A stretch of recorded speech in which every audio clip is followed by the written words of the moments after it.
Assalamualaikum warahmatullahi wabarakatuh. Halo teman-teman, kami mahasiswa dari Politeknik Negeri Ketapang telah menyelesaikan tugas mata kuliah analisa kualitas minyak kelapa sawit dengan dosen pengampu Bu Enci Eko Rifkowati, STP MP. Kami dari kelompok 5 yang terdiri dari 4 anggota, yaitu Mary Septiani, Mercy, Purani, dan Seni Ananda. Di sini kami akan menjelaskan tentang analisa kadar air pada CPO. Alat dan bahan yang akan digunakan pada analisa kadar air CPO adalah berupa alat, neraca analitik, desikator, oven, hot plate, beker gelas, botol timbang, dan pipet ukur. Bahan yang digunakan adalah minyak CPO. Pada praktikum kali ini, kita menggunakan 2 metode, yaitu metode yang pertama adalah metode oven dan yang kedua adalah metode hot plate. Metode oven. Keringkan wadah botol timbang kosong ke dalam oven dengan suhu 103 derajat Celcius selama 15 menit. Masukkan botol timbang ke dalam desikator. Penimbangan pada sampel CPO sebanyak 5 gram. Masukkan sampel yang sudah ditimbang ke dalam oven dengan suhu 130 derajat Celcius selama 30 menit. Metode oven merupakan suatu metode untuk mengeluarkan atau menghilangkan sebagian air dari suatu bahan. Ada beberapa faktor yang dapat mempengaruhi analisa kadar air dengan metode oven, yaitu penimbangan bahan, kondisi oven, pengeringan bahan, dan perlakuan setelah pengeringan. Setelah dipanaskan, selanjutnya dimasukkan ke dalam desikator selama 15 menit. Desikator sering digunakan dalam analisa pengujian kadar air dengan bantuan silika gel di dalamnya. Silika gel ini berfungsi sebagai zat penguap yang dapat mengikat air yang ada pada sampel. Selanjutnya, lakukan penimbangan pada sampel CPO. Ulangi pemanasan dengan menggunakan hot plate, pendinginan dalam desikator, dan penimbangan beberapa kali sampai selisih berat antara 2 penimbangan berturut-turut tidak melebihi 0,02% dari berat contoh uji.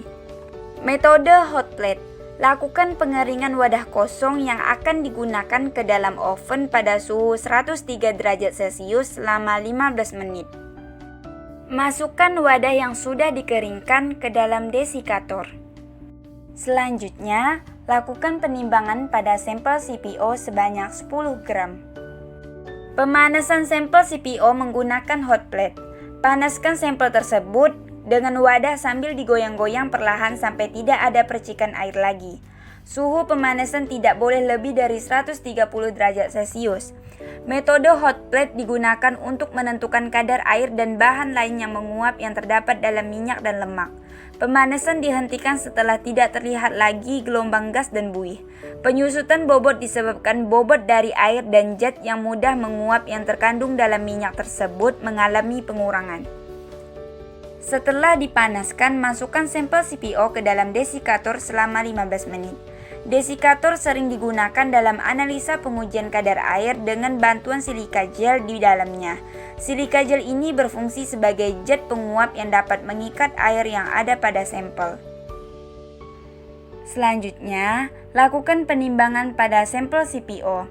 Ulangi pemanasan dengan menggunakan hot plate, pendinginan dalam desikator, dan penimbangan beberapa kali sampai selisih berat antara 2 penimbangan berturut-turut tidak melebihi 0,02% dari berat contoh uji.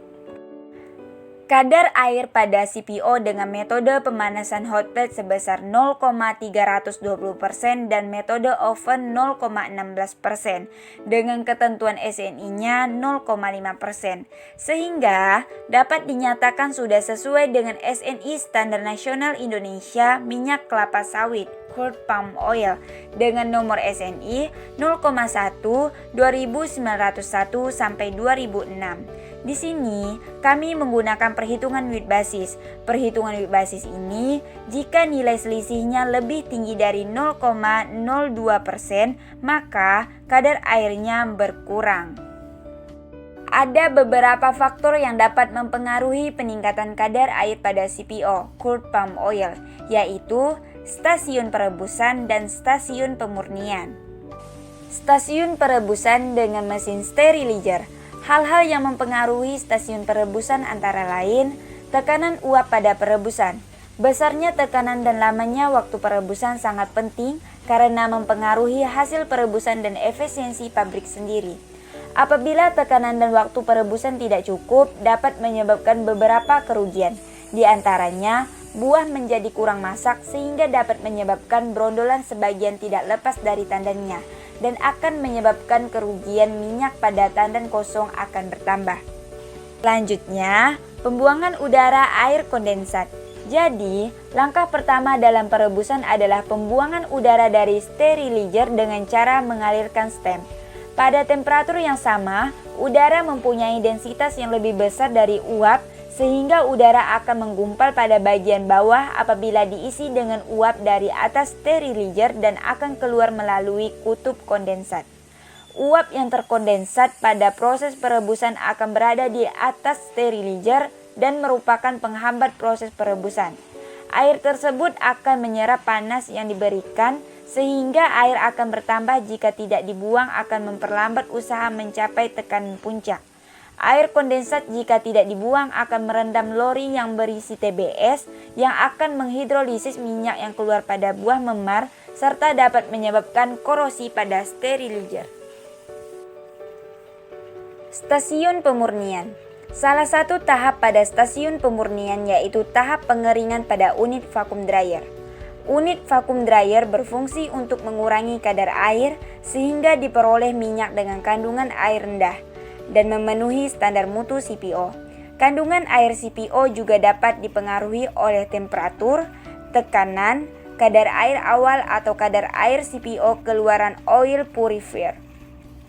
Sekian dan terima kasih.